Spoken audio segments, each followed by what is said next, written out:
ونصلی علی رسول الکریم اما بعد فاعوذ باللہ من الشیطان الرجیم بسم اللہ الرحمن الرحیم۔ آج استحکام خاندان سیریز کا 9واں لیکچر ہے اور اس کا عنوان ہے آپس میں فضل کو نہ بھولو۔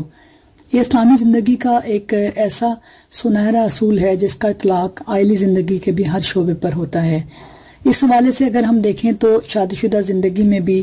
اور اگر علیحدگی کی نوبت آ جائے تو طلاق کے سلسلے میں، پھر طلاق دینے کے سلسلے میں، پھر طلاق اور اس سے متعلقہ جتنے معاملات ہیں یعنی مہر کی ادائیگی، عدت، سکونت، بچے کی حضانت اور دوسری شادی کے سلسلے میں بھی اس اصول کو مد نظر رکھنے کی تاکید کی گئی ہے۔ اسلام میں چونکہ خاندان جو ہے وہ معاشرے کے ایک بنیادی اکائی کو قرار دیا گیا ہے اور اس کے قیام و استحکام کے لیے محکم اور پائیدار اصول اور تفصیلی احکامات عطا کیے گئے ہیں، اور ان کی بنیاد جو ہے خاندان کی وہ کف کی اہمیت بھی اس میں بتائی گئی ہے۔ اس میں عاقل بالغ دو افراد کی باہمی رضامندی بھی بتائی گئی ہے اور نکاح کا تعلق جو ہے وہ لازم قرار دیا گیا ہے، اور پھر یہ بتایا گیا ہے کہ اس میں جو ہے ایک شرط جو ہے وہ مودت و رحمت کا حصول بھی ہے۔ اسے شرط بھی کہہ سکتے ہیں، اور ہم اسے ایک اللہ تعالیٰ کی طرف سے ایک نعمت بھی کہہ سکتے ہیں کہ اللہ تعالیٰ نے اس رشتے کے اندر مودت و رحمت جو ہے وہ ڈال دی ہے، جسے اس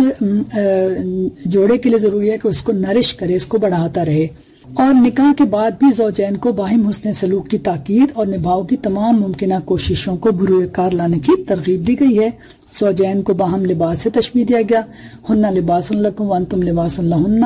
نیز عاشرہن بالمعروف، یعنی ان کے ساتھ بھلے طریقے سے زندگی بسر کرو، اس کی تاکید کرتے ہوئے شوہر کو بیوی کی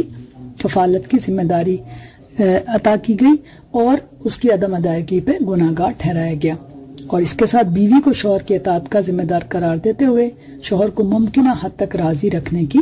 ہدایت کی گئی، یعنی ازدواجی زندگی میں باہم عزت، اطاعت، محبت، ایمانتوں کی حفاظت اور ایک دوسرے کے تمام حقوق کی ادائیگی کو لازم ٹھہرایا گیا۔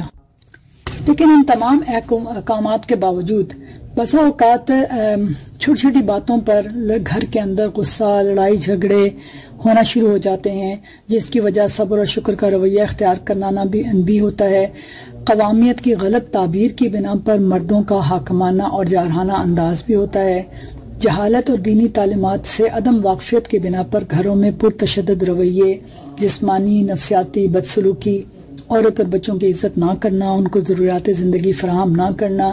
جائز کاموں پر بھی بے جا پابندیاں لگانا، عورت کے رشتہ داروں کو برا بھلا کہنا، اور اسی طرح عورت کی طرف سے بھی ہر وقت غیر مطمئن رہنا، شوہر سے خوش نہ رہنا، اس کی خوشی کا ذریعہ نہ بننا، ایک گھر کو سکون کا ماحول نہ بنانا، اپنی ذمہ داریوں سے غفلت برتنا، شوہر کے گھر والوں سے حسن سلوک نہ کرنا، ان تمام چیزوں کی وجہ سے گھر کے اندر ایک لڑائی جھگڑے اور افتراق کی جو ہے وہ کیفیت پیدا ہو جاتی۔ اگر شوہر بیوی باہم محبت سے گزارا نہ کر سکیں، آپس میں ناچاکیاں جھگڑوں کی شکل اختیار کر لیں اور اختلافات کی خلیج وسیع ہونے لگے، تو خاندان اور معاشرے کے اہل رائے اصحاب خیر کو اس میں مداخلت کر کے اصلاح کی کوشش کرنے کی ترغیب دی گئی ہے۔ سورہ نساء کی آیت نمبر 35 میں فرمایا گیا، اور اگر تمہیں دونوں کے درمیان افتراق کا اندیشہ ہو تو ایک حکم مرد کے رشتہ داروں میں سے اور ایک عورت کے رشتہ داروں میں سے مقرر کرو، اگر دونوں اصلاح کے طالب ہوئے تو اللہ ان کے درمیان سازگاری پیدا کر دے گا، بے شک اللہ علیم و خبیر ہے۔ یہی وہ عمل ہے جسے ہم آج کل کی اصطلاح کے مطابق کاؤنسلنگ کا عمل کہہ سکتے ہیں، یعنی جہاں ان کے مسائل کو سنا جائے، سمجھا جائے، انہیں خاندان کے جڑے رہنے اور بکھرنے کے نفع و نقصان سے آگاہ کیا جائے، اپنے معاملات پر غور و فکر کر کے اپنی اصلاح اور اپنے طرز فکر و عمل میں تبدیلی لانے کے لیے آمادہ کیا جائے، شاید کہ وہ اس طرح اپنے خاندان کی خوشیوں اور استحکام کو اپنانے کے لیے تیار ہو جائیں۔ اس حوالے سے ہمیں نبی کریم صلی اللہ علیہ وسلم کی ایک مثال ملتی ہے کہ حضرت فاطمہ رضی اللہ تعالی عنہ کو ایک دفعہ حضرت علی رضی اللہ تعالی عنہ سے کوئی شکایت ہو گئی، انہوں نے جا کر نبی کریم صلی اللہ علیہ وسلم کے گوش گزار کی، تو آپ صلی اللہ علیہ وسلم نے ان کو کیا نصیحت کی کہ بیٹی، کوئی میاں بیوی ایسے نہیں ہوتے جن کے درمیان کوئی اختلاف رائے پیدا نہ ہو، اور کون سا مرد ایسا ہے جو ہر کام بیوی کے مزاج کے مطابق ہی کرتا ہے اور اپنی بیوی کی کسی بات پر ناخوشی کا اظہار نہیں کرتا۔ جب یہ سننا تھا تو حضرت علی رضی اللہ تعالیٰ عنہ بھی اس بات سے خوش ہو گئے، اور ان کے درمیان جو ایک چھوٹا موٹا جو بھی اختلاف پیدا ہوا تھا وہ دور ہو گیا۔ البتہ اسلام کی ان تمام کوششوں کے ناکام ہو جانے کے بعد اسلام نے ضرورت کے تحت اور انتہائی مجبوری کی حالت میں اس بندھن کو ختم کرنے کی اجازت دی ہے۔ البتہ اس سے یہ کہا ہے کہ یہ ہم سے بڑی نیکی کے ساتھ، مروت کے ساتھ، احسان کے ساتھ، شرافت کے ساتھ اس کو جو ہے وہ ختم کریں، اور علیحدگی کی مختلف صورتوں اور حالات کے لیے شریعت نے تمام احکام اور ضوابط بھی فراہم کر دیے تاکہ علیحدگی کا عمل جو ہے وہ ایک خوش اسلوبی سے پایہ تکمیل کو پہنچ سکے۔ علیحدگی کی مختلف صورتوں میں نمایاں شکل جو ہے وہ طلاق کی ہے۔ آپ صلی اللہ علیہ وسلم نے ارشاد فرمایا، اللہ نے طلاق سے زیادہ کسی ناپسندیدہ چیز کو حلال نہیں کیا، یعنی طلاق کی اجازت تو دی گئی لیکن اس کو یہ بتایا گیا کہ یہ ابغض الحلال ہے۔ طلاق جو ہے وہ بنیادی طور پر مرد کا حق ہے کیونکہ شریعت میں نکاح کی گرہ شوہر کے ہاتھ میں بتائی گئی۔ البتہ اسلام میں طلاق کا حق مرد کو تفویض کرنے کے حوالے سے دو پہلو نظر میں رہنے چاہیے۔ اولاً خاندان کے ادارے میں مرد کی حیثیت قوام کی مقرر کی گئی ہے، چنانچہ اس ادارے کے جملہ انتظامات کی ادائیگی میں تمام اہم اختیارات کا حتمی فیصلہ منتظم اعلیٰ کا حق ہے۔ ثانیاً مرد عورت کے نام نفقے یعنی اس کی کفالت اور جس کے دیگر حقوق کا ذمہ دار ہے، تو ان حقوق سے دستبردار ہونے کا اختیار بھی اسی کو ہونا چاہیے۔ اگرچہ بعض لوگ اس حق کو مرد کا حق ہونے کے لیے عورت کو ناقص العقل اور عجلت پسند یا جذباتی ہونا بھی بتاتے ہیں، لیکن قرآن و حدیث میں اس کی دلیل یا وضاحت نہیں پائی جاتی۔ حقیقت یہ ہے کہ محض مرد ہی کو نکاح کی تنسیق کا اختیار نہیں ہے، بلکہ بعض صورتوں میں جب عورت یہ محسوس کرے کہ شوہر زیادتی کا مرتکب ہو رہا ہے اور عورت کے حقوق شوہر کی طرف سے ادا نہیں ہو رہے اور وہ شوہر سے آزادی چاہتی ہے، تو اپنے محض سے دستبردار ہو کر علیحدگی اختیار کر سکتی ہے۔ سورہ بقرہ میں اللہ تعالیٰ نے فرمایا، اگر تمہیں یہ خوف ہو کہ وہ دونوں حدود الہی پر قائم نہ رہیں گے تو ان دونوں کے درمیان یہ معاملہ ہو جانے میں مضائقہ نہیں کہ عورت اپنے شوہر کو معاوضہ دے کر علیحدگی اختیار کر لے۔ اب یہ جو یہاں آگے وارننگ دی گئی کہ اللہ کی مقرر کردہ حدود ہیں، ان سے تجاوز نہ کرو، اور جو لوگ حدود الہی سے تجاوز کریں وہی ظالم ہے، یہاں اس کا ذکر کیوں کیا گیا؟ مہر چھوڑنے کا کہا گیا ہے نا، اس لیے مولانا تقی عثمانی لکھتے ہیں کہ فقہا کا اس پر اتفاق ہے کہ اگر زیادتی شوہر کی طرف سے ہو تو اسے معاوضہ لینا جائز نہیں ہے۔ دوسری بات یہ کہ معاوضہ مہر سے زیادہ نہیں ہونا چاہیے، البتہ اگر کسی صورت میں باہم رضامندی سے اس سے زیادہ بھی طے ہو جائے تو بھی جائز ہے۔ خلا کے حوالے سے یہ بات بھی ہے کہ بنیادی طور پر یہ مرد کی رضامندی سے ہونا چاہیے، لیکن اگر مرد اس پر رضامند نہیں ہے اور عورت خلا چاہتی ہے لینا تو پھر وہ عدالت سے رجوع کر سکتی ہے اور عدالت کے ذریعے خلا حاصل کر سکتی ہے، اور آج کل قانونی طور پر اس کو ایسا ہی کرنا پڑتا ہے۔ یہاں ایک اور بات اہم ہے کہ جس طرح طلاق کو تمام حلال اشیاء میں سب سے زیادہ ناپسندیدہ قرار دیا ہے، اسی طرح خواتین کو بھی بلا وجہ حق خلا کے استعمال پر تنبیہ کی گئی ہے۔ آپ صلی اللہ علیہ وسلم نے فرمایا، جو عورت بلا کسی حقیقی وجہ کے اپنے شوہر سے طلاق کا مطالبہ کرے اس پر جنت کی خوشبو تک حرام ہے۔ آگے بڑھتے ہوئے ہم طلاق کے سلسلے میں جو مختلف رویے ہیں اور ان سے متعلقہ معاملات ہیں ان کے سلسلے میں بات کریں گے۔ تو یہ بتانا ضروری سمجھتی ہوں کہ طلاق کے جو احکامات ہیں وہ سورہ البقرہ، النساء اور احزاب اور الطلاق کے اندر موجود ہیں۔ اس میں ایک سب سے اہم چیز یہ ہے کہ ہم پہلے یہ دیکھ لیں کہ اسلام کے آنے سے پہلے طلاق کے حوالے سے لوگوں کے کیا رویے تھے۔ تو اس حوالے سے عورت کے ساتھ عدم انصاف اور ظلم پر مبنی رویے رکھے جاتے تھے، بار بار طلاق دینا پھر روک لینا، نہ علیحدہ کرنا کہ کسی اور سے نکاح کر لے، نہ ساتھ رکھنا اور اس کے حقوق ادا کرنا۔ تو قرآن المجید میں اس حوالے سے واضح دو ٹوک لائے عمل طے کر دیا گیا۔ اللہ تعالیٰ نے فرمایا الطلاق مرتان، طلاق دو بار ہے، فإمساک بمعروف أو تسریح بإحسان، یعنی یا تو اس کو روک رکھو بھلائی کے ساتھ معروف طریقے سے یا اس کو چھوڑ دو معروف طریقے سے، اور یہ جائز نہیں کہ جو کچھ تم ان کو دے چکے ہو ان میں سے کچھ تم واپس لے لو۔ اس سے مراد یہ ہے کہ ازدواجی رشتے کے خاتمے کے وقت مرد نے عورت کو شادی شدہ زندگی میں جو کچھ دیا ہو، مہر، بری کے تحائف، بعد از جو تحائف دیے یا اشیائے ضرورت، یہ اسے واپس لینے کا اختیار نہیں ہے، نقد مال ہو، پراپرٹی ہو، اور اگلی عقائد میں آئے گا کہ خواہ وہ قنطار یا خزانہ ہی کیوں نہ ہو تو وہ اس سے واپس نہیں لے سکتا سوائے خلا کے کہ جیسا ذکر کر دیا گیا، اور وہ بھی صرف مہر کے حد تک، نہ کہ دیگر تحائف، حتیٰ کہ عورت کے جہیز کا سامان بھی ہمارے یہاں چھین لیا جاتا ہے اور اسے جہیز کے سامان کی واپسی کے لیے خلا کے علاوہ ایک علیحدہ سے مقدمہ جو ہے وہ کرنا پڑتا ہے۔ سورہ بقرہ کی ایک اور آیت میں بھی اللہ تعالیٰ نے 2 دفعہ جو طلاق ہے اس کے بارے میں وضاحت کر دی کہ جب تم عورتوں کو 2 دفعہ طلاق دے چکو اور ان کی عدت پوری ہو جائے تو انہیں یا تو حسن سلوک سے نکاح میں رہنے دو یا بطریق شائستہ رخصت کر دو، اور اس نیت سے ان کو نکاح میں نہ رہنے دینا چاہیے کہ انہیں تکلیف دو اور ان پر زیادتی کرو، جیسے کہ ہم نے دیکھا کہ جاہلیت میں وہ یہ کرتے تھے۔ اور جو کوئی ایسا کرے گا وہ اپنا ہی نقصان کرے گا، اور خدا کے احکام کو ہنسی اور کھیل نہ بناؤ، اور خدا نے تم کو جو نعمتیں بخشی ہیں اور تم پر جو کتاب اور دانائی کی باتیں نازل کی ہیں جن سے وہ تمہیں نصیحت فرماتا ہے ان کو یاد کرو، اور خدا سے ڈرتے رہو اور جان رکھو کہ خدا ہر چیز سے واقف ہے۔ اور جیسا کہ میں نے ابھی اس سے پچھلی سلائیڈ میں ذکر کیا تھا کہ یہ کہا کہ اگر تمہیں چھوڑ دو تو کچھ واپس مت لو، تو یہاں بھی فرمایا سورہ نساء میں، اور اگر تم ایک عورت کو چھوڑ کر دوسری عورت کرنی چاہو، یعنی اس کو طلاق دے دو اور دوسری لانا چاہو، اور پہلی عورت کو بہت سا مال دے چکے ہو، احدہن قنطارن، بہت سا مال کا خزانہ دے چکے ہو، فلا تاخذوا منہ شیئا، تو اس میں سے کچھ بھی مت لینا، بھلا تم ناجائز طور پر اور سری ظلم سے اپنا مال اس سے واپس لے لو گے،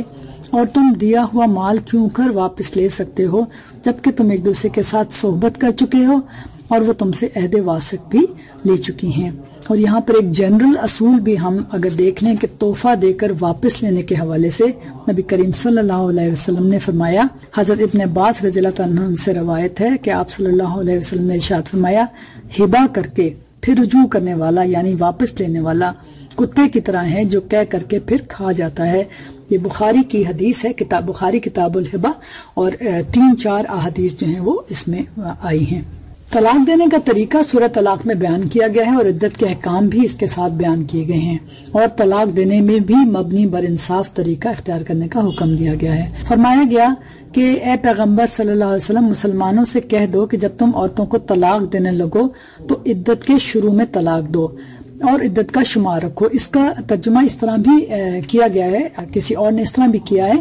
کہ عدت کے لیے طلاق دو، یعنی کہ ایسے واضح طریقے سے دو کہ وہ اپنی عدت کا شمار کر سکیں۔ اور فقہا اس میں لکھتے ہیں کہ جو احسن، اسے طلاق احسن کہا جاتا ہے، یعنی سب سے اچھی طلاق، اور اسے کچھ لوگ طلاق سنت بھی کہتے ہیں، یعنی کہ جو طریقہ بتایا گیا ہے ایسے طہر میں طلاق دی جائے جس میں مباشرت نہ کی گئی ہو، تاکہ حمل کے حوالے سے جو ہے وہ صورتحال بالکل کلیئر ہو۔ اس کی ممکنہ حکمت جو ہے وہ یہی لگتی ہے، کیونکہ اگر ایک عورت جو ہے وہ حمل سے ہے اور شوہر کو پتہ نہیں ہے، ہو سکتا ہے وہ بچہ نہ ہونے کی وجہ سے ہی اس کو طلاق دے رہا ہو، یا بیٹا نہ ہونے کی وجہ سے، یا یہ کہ اگر اسے معلوم ہوتا ہے کہ میرا بچہ ہو رہا ہے تو وہ اس کے دل میں ایک ایموشنل وہ پیدا ہوتی ہے اور وہ سوچتا ہے کہ میں اس عمل سے رک جاؤں،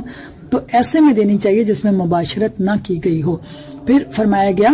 کہ اور خدا سے ڈرو جو تمہارا پروردگار ہے، نہ تو تم ہی ان کو ایام مدت میں ان کے گھروں سے نکالو، یہاں یہ حکم بھی آ گیا کہ عدت میں اسی گھر میں رہیں گی، اور نہ وہ خود ہی نکلیں، ہاں اگر وہ صریح بے حیائی کریں تو نکال دینا چاہیے، اور یہ خدا کی حدیں ہیں، جو خدا کی حدوں سے تجاوز کرے گا وہ اپنے آپ پر ظلم کرے گا۔ اے طلاق دینے والے، تجھے کیا علم شاید خدا اس کے بعد رجعت کی کوئی سبیل پیدا کر دے، یعنی جو عدت کا میں گھروں میں رہنے کا حکم دیا گیا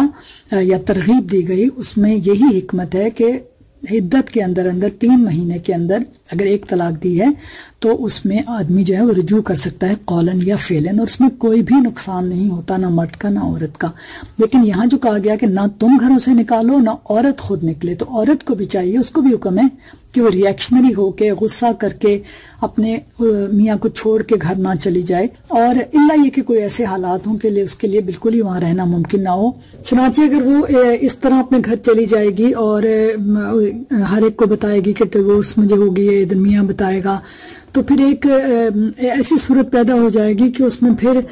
باہم اکٹھے ہونا اور نسبتاً مشکل ہو جائے گا۔ اگر ادروائز وہ اگر اکٹھے ہو جاتے ہیں، رجوع کر لیتے ہیں، تو اپنے گھر کی عزت بھی محفوظ رہتی ہے اور کوئی اتنا نقصان بھی نہیں ہوتا۔ اس سے آگے بھی اللہ تعالیٰ نے یہی بات کہی کہ جب عدت کے میعاد کے قریب پہنچ جائیں تو یا تو ان کو بہت اچھی طرح زوجیت میں رہنے دو یا اچھی طرح سے علیحدہ کر دو، اور پھر اپنے میں سے 2 منصف مردوں کو گواہ کر لو۔ بات یہی ہے کہ یہاں پہ بھی احسان کی طرح بات بتائی نہیں، یا روک لو بس، یا پھر احسان کے ساتھ جانا، دھکے دے کر نکالنا، برا بھلا کہہ کے نکالنا، اس سے منع کیا گیا۔ اور گواہ بنانے کے لیے جو ہے وہ ہمارے فقہا یہاں کہتے ہیں کہ یہ ایک ترغیب ہے، حکم نہیں ہے۔ البتہ اہل تشریع جو ہیں وہ اس کو ایک حکم مانتے ہیں اور 2 مردوں کی گواہی جو ہے وہ ضروری سمجھتے ہیں۔ اور پھر یہاں پہ پھر اللہ تعالیٰ جو ہے وہ اپنے سے تقوی اختیار کرنے کا کہتے ہیں، اور یہاں خاتون کو بھی یہ تسلی دی جاتی ہے کہ اگر ایسی کوئی صورت ہوگی تو وہ اس ڈر سے، اس غم سے کہ اس کا کیا ہوگا، کسی غلط بات کو اختیار نہ کرے۔ اور بسا اوقات ایسا ہوتا ہے کہ مرد اس کو غلط طریقے سے رہنے پر مجبور کرتا ہے، تو اللہ تعالیٰ نے عورت کو کہا ہے کہ اللہ تعالیٰ اس کے رزق میں بھی وسعت عطا کر دے گا اور اس کی ہر چیز کو کفایت کرے گا۔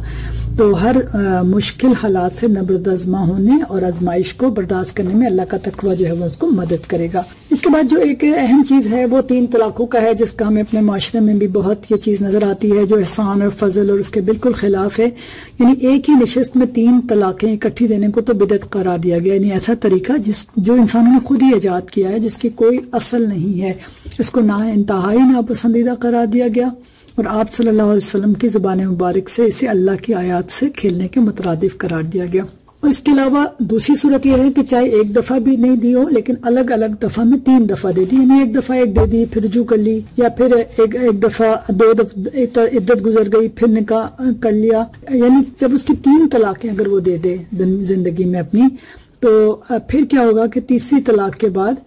وہ اب اس شوہر سے دوبارہ نکاح نہیں کر سکتی، وہ اس کے لیے حلال نہیں ہوگی۔ ہاں اگر ایک صورت ہے صرف کہ وہ کسی اور شخص سے نکاح کر لے اور وہ شخص جو ہے اس کو اپنی ڈیو کورس آف ٹائم میں اپنی رضامندی سے کبھی اس کو طلاق دے دے یا وہ فوت ہو جائے، اور پھر یہ دونوں میاں بیوی سوچیں سمجھیں اسی وقت یا فوراً یا کچھ عرصے بعد سالوں بعد اگر وہ ایک دوسرے کی طرف پھر آمادہ ہوں تو وہ نکاح کر سکتے ہیں۔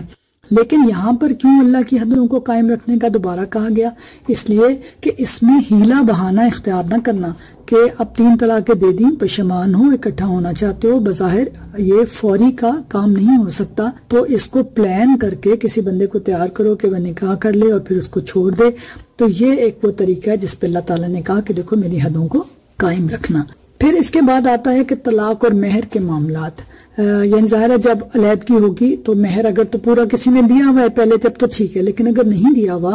تو اگر دونوں اکٹھا رہ چکے ہیں، پہلے خلوت ہو چکی ہے اور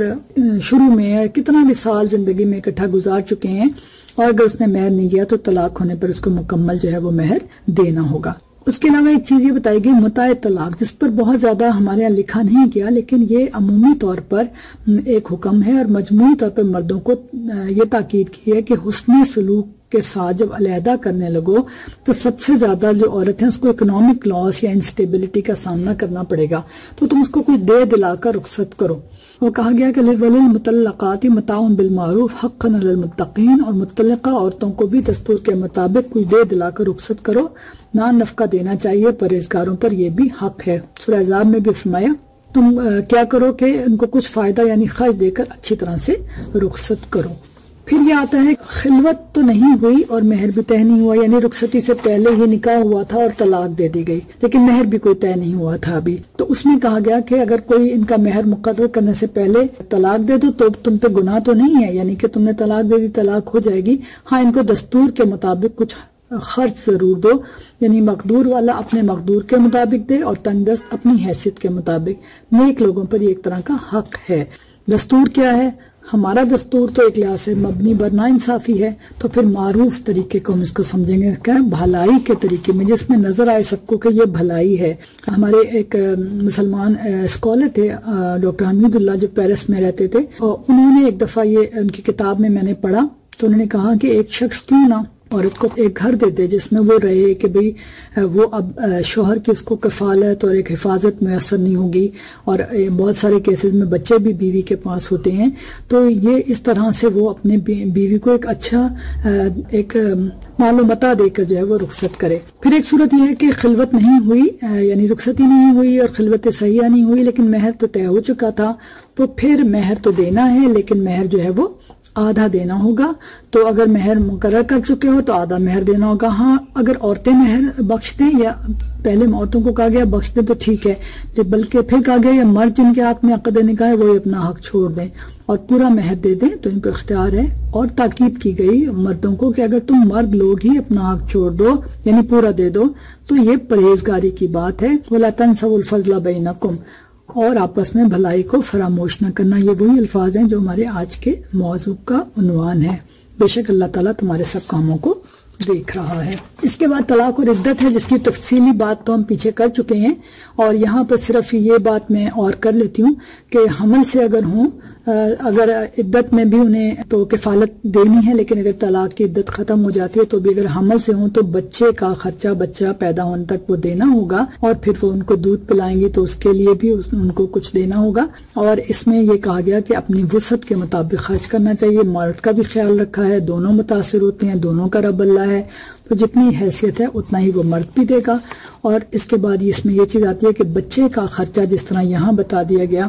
کہ اس کے دودھ پلانے کا خرچہ اس کو دیا جائے گا، اسی طرح فقہاء نے پھر لکھا کہ بچوں کی تمام کفالت چاہے وہ باپ ہی کے ذمہ ہے، تو ماں کو اگر طلاق ہو جاتی ہے تو ماں کی کفالت سے تو باپ بری ذمہ ہو جاتا ہے عدت کے بعد، لیکن بچوں کا خرچہ جو ہے وہ تمام عمر جو ہے وہ باپ کے ذمہ دار ہوتا ہے، یعنی بلوغت تک یا اس کی پڑھائیوں تک۔ اور اس لیے بھی ہے کہ علیحدگی کے فیصلے سے بچوں کے حقوق جو ہیں وہ ضائع نہیں ہونے چاہیے۔ پھر ایک آخری پوائنٹ یہ ہے کہ طلاق کے بعد دوسری شادی کی جو صورت ہے اس میں بھی ایک دوسرے کے ساتھ احسن سلوک رکھنا چاہیے۔ فرمایا گیا اور جب تم عورتوں کو طلاق دے چکو اور ان کی عدت پوری ہو جائے تو ان کو دوسرے شوہروں کے ساتھ جب وہ آپس میں باہم طور پر راضی ہو جائیں نکاح کرنے سے مت روکو۔ اس حکم سے اس شخص کو نصیحت کی جاتی ہے جو تم میں خدا اور روز آخرت پر یقین رکھتا ہے، یہ تمہارے لیے نہایت خوب اور بہت پاکیزگی کی بات ہے، اور خدا جانتا ہے اور تم نہیں جانتے۔ یعنی عدت پوری ہونے کے بعد وہ جس سے بھی چاہیں وہ نکاح جو ہے وہ کر سکتی ہیں، یعنی کسی دوسرے مرد کے سے نکاح کر سکتے ہیں۔ اور سورہ بقرہ میں کی آیت نمبر 235 میں پھر یہ بتایا گیا کہ عدت کے دوران انہیں پیغام نہ بھیجے کوئی، ہاں اشارے کنائے میں اگر یا دل میں ہے یا اشارہ کنایا کرتے ہیں تو کافی ہے، لیکن نہ خفیہ عہد و پیمان باندھے اور نہ پیغام بھیجیں۔ ہاں عقد نکاح کا فیصلہ جو ہے وہ عدت گزرنے کے بعد ہونی چاہیے۔ اس میں کہا گیا کہ کیوں کہا گیا کہ تم اس کو نکاح کرنے سے مت روکو، مقصد یہ ہے کہ ایک جو پہلا شوہر ہے اب اس کا بھی کوئی اختیار نہیں ہے کہ وہ اس کی کریکٹر اسیسینیشن کرے اور اس کو دوسرے مرد سے شادی نہ کرنے دے، یا دونوں طرف کے گھر والے جو ہیں وہ بھی اس کو شادی نہ کرنے دے، بلکہ ایک عورت کا یہ حق ہے کہ طلاق ہو بھی گئی تو وہ دوسری شادی کرنا اس کا ایک حق ہے۔ اس کے اندر کچھ اور بھی یہ صورتیں ہیں کہ ایک یا دو طلاق کے بعد دونوں بھی دوبارہ نکاح کر سکتے ہیں۔ ایک جگہ یہ کہا گیا کہ اگر وہ دونوں ہی باہم کر سکیں تو زیادہ حقدار ہیں کہ وہ انہیں لوٹا لیں، تو ایک ہوئی یا دو ہی تو وہ دوبارہ نکاح کر سکتے ہیں، لیکن اگر 3 طلاق ہوئی تو دوبارہ نکاح نہیں کر سکتے۔ اس پہ میں نے پہلے بات کر لی۔ اور خلا کے بعد بھی دوبارہ نکاح نہیں کر سکتے۔ اور اگر علیحدگی کی صورت میں ہو جائے تو حق حضانت جو ہے وہ چائلڈ کسٹڈی، وہ بھی اس صورت میں بھی ایک دوسرے کے ساتھ احسان کا رویہ رکھنا چاہیے۔ عموماً جو ہے جو فقہ ہماری بتاتی ہے وہ یہ ہے کہ بچہ جو ہے، چھوٹے بچے جو ہے وہ ماں کے پاس رہیں گے، پھر بیٹی جو ہے وہ شادی تک ماں کے پاس رہے گی۔ اس میں معمولی سا فقہ کا اختلاف ہے، اور جو لڑکا ہے وہ بلوغت تک ماں کے پاس رہے گا، اس کا اختیار دیا جائے گا کہ وہ باپ کے پاس جانا چاہتا ہے یا ماں کے پاس جانا چاہتا ہے۔ البتہ اگر کوئی وہ عورت جو ہے وہ دوسری شادی کر لیتی ہے تو پھر بچوں کا اختیار باپ یا پھر دادی اور نانی کے پاس جو ہے وہ چلا جاتا ہے۔ اس میں پھر بچے کے لیے یہ آتا ہے کہ اصل میں بچے کا جو ٹرسٹ ہے وہ جو ہے وہ دیکھا جاتا ہے۔ آگے میں نے وہ ساری آیات لکھی ہیں جو میں نے بھی بیان کی، اس میں سے وہ حصہ لکھا ہے جس میں اللہ تعالیٰ اپنی ان معاملات کو اپنی حدود بتا رہے ہیں، ان کو کراس کرنے سے منع کر رہے ہیں، اور بتا رہے ہیں کہ میں ہر چیز کی خبر رکھتا ہوں، مجھے ہر چیز کا علم ہے، جو کچھ تم کرتے ہو وہ مجھے پتہ چلتا ہے، فضل کرنا نہ بھولو، اور میں زیادہ جانتا ہوں کہ ان میں سے کون سی چیزیں بہتر ہیں، اس لیے میں نے ان کو بیان کیا ہے۔ اور یہ اللہ تعالیٰ نے بتایا کہ متقی اور محسنین ہونے کے لیے ضروری ہے اپنی یعنی موجودگی، نگرانی اور اپنے قادر ہونے کا احساس جو ہے وہ دلایا ہے، اور آپس میں فضل اور احسان اور مہربانی کا رویہ اختیار کرنے کو کہا ہے۔ اب یہ ہے کہ جو ہمارے مجموعی رویے ہیں وہ کس طرح ہیں اور ان کی اصلاح کیسے ہوگی، تو ان تمام احکامات کی روشنی میں ہم یہ کہہ سکتے ہیں کہ جو مجموعی رویے ہیں وہ تو یہی ہیں کہ لڑائی جھگڑا ہوتا ہے، غصے میں طلاق دی جاتی ہے، بار بار دھمکیاں دینا یا دوسری شادی کی دھمکی دینا، بچوں سے جدا کرنے کی دھمکی، اور طلاق دینا پھر کہنا کہ میرا یہ مقصد نہیں تھا، یا ان الفاظ کے ساتھ طلاق نہیں ہوتی، یعنی اپنی بات سے پھر جانا، کبھی اکٹھی 3 طلاقیں دے دینا، پھر پریشان ہو کے فتوے لیتے نہ پھرنا، اور ناجائز تدابیر اختیار کرنے کی کوشش کرنا، یعنی عورت کو بچوں کے نام پر اس کو ایموشنل اینڈ سائیکولوجیکلی بلیک میل کرنا، یعنی بسا اوقات لوگ حلالہ کے لیے مجبور کرتے ہیں، بچے زبردستی اپنے پاس رکھ لیتے ہیں، مال ضبط کر لیتے ہیں، حتیٰ کہ اس کے جہیز کا سامان بھی رکھ لیتے ہیں، اور اس میں عورتوں کی طرف سے بھی غلط رویے ہوتے ہیں کہ ماں باپ کے گھر جا کے بیٹھ جاتی ہیں، یعنی لڑائی جھگڑے کے دوران واپس نہیں آتی، اور جو چیزیں پھر آگے طلاق کا باعث بنتی ہیں، یا شوہر کو یہ اس بات پر غصہ دلاتی ہیں کہ چھوٹی چھوٹی باتوں پہ کہ ہاں پھر مجھے طلاق دے دو، یا صبر و ناشکری کا رویہ اختیار کرتی ہیں، شوہر سے تعاون نہیں کرتی، شوہر کے گھر والوں سے لڑائی جھگڑے اور کسی حکم کا جو کردار ہے اس کو تسلیم نہ کرنا، اور عدالتی چارہ جوئی کے لیے کسی کے مشورے کے بغیر جلد بازی کرنا، جہاں معاملات جو ہیں باہمی مفاہمت کے بجائے باہمی مخاصمت پر جو ہے وہ طے ہوتے ہیں۔ اور بسا اوقات ان رویوں میں یہ چیز بھی ہے کہ سسرال والوں کی مداخلت بھی شامل ہوتی ہے، اور ہمارے جو پچھلے لیکچرز ہوئے ہیں اس میں بہت زیادہ ان چیزوں پہ سوال بھی آئے کہ بعض دفعہ گھر والوں کی جو مداخلت ہے اس سے بھی معاملات جو خراب ہوتے ہیں۔ تو ان تمام احکامات کی روشنی میں اور جو ہمارا تجزیہ ہے اس کی روشنی میں ہم کہہ سکتے ہیں کہ طلاق یا علیحدگی کا فیصلہ جو ہے وہ ایک غصے کی شکل میں، ایک ابیوز کی شکل میں، ایک رد عمل کی صورت میں نہیں ہونا چاہیے، بلکہ اگر اختلافات ناقابل حل ہو جائیں تو ایک سوچ سمجھ کر ایک ضابطوں کے ساتھ جو ہے اس فیصلے کو کرنا چاہیے، نہ پہلے اور نہ بعد میں ایک وجہ بنانے کے لیے کسی کی کریکٹر اسیسینیشن نہیں کرنی چاہیے، اور کچھ یہ کہ مار پیٹ کر گھر سے نکال دیا جائے اور مال ضبط کر لیا، بچے چھین لیں۔ ان کی اصلاح کیسے ہوگی ان رویوں کی؟ وہ یہ ہے کہ ہم لڑکے اور لڑکیوں کی تربیت میں خاندانی امور اور ذمہ داریوں کو شامل کریں، اپنے گھروں میں، تعلیمی اداروں میں، قرآن پڑھانے والوں کی طرف سے، ممبر و محراب سے، میڈیا کے ذریعے، ان سب سے ان تعلیمات کا جو ہے وہ ان کو پھیلایا جائے، دینی لٹریچر کو عام کیا جائے۔ اس حوالے سے مضامین لکھنا، سوشل میڈیا پر ترویج، پہلو یہ بھی ہو سکتا ہے کہ خاندان کی اہمیت اور خوشگوار زندگی کی جو اہمیت ہے اور ٹوٹنے والے خاندان اور ان کے ناخوشگوار تجربات اور ان کے اثرات، ان کو کہانیوں کی شکل میں، چھوٹے چھوٹے کلپس کی شکل میں لوگوں کے سامنے لایا جائے۔ لڑکیوں اور خواتین کے ساتھ لڑکوں کو خصوصاً مخاطب کر کر جو ہے وہ ان چیزوں کو سمجھایا جائے تاکہ ایک خاندان جو ہے وہ ٹوٹنے سے بچ جائیں، اور جس طرح پہلے ہم نے کہا کہ اگر ہوں بھی تو ایک احسن طریقے سے یہ معاملات جو ہیں وہ طے پائیں۔ تو اللہ تعالیٰ سے دعا ہے کہ اللہ تعالیٰ ہمارے خاندانوں کو، تمام مسلمانوں کے، ان کو اپنی حفظ امان میں رکھیں، ان کو برکتوں کے ساتھ ایک اچھے حیات جو ہے وہ ایک خاندان کے طور پہ قائم رکھیں، اور جن کو کوئی میری مشکل پریشانی آتی ہے ان کو احسن طور پر الگ ہونے اور پھر ایک دوسرے سے غنی اور بے نیاز ہونے کی توفیق دے، اور پھر ان کے اس بچوں کے اوپر جو ہے وہ کم از کم اس کے اثرات ہوں۔ تو اللہ تعالیٰ ہماری ان تمام کوششوں کو قبول کرے۔ وآخر دعوانا الحمدللہ۔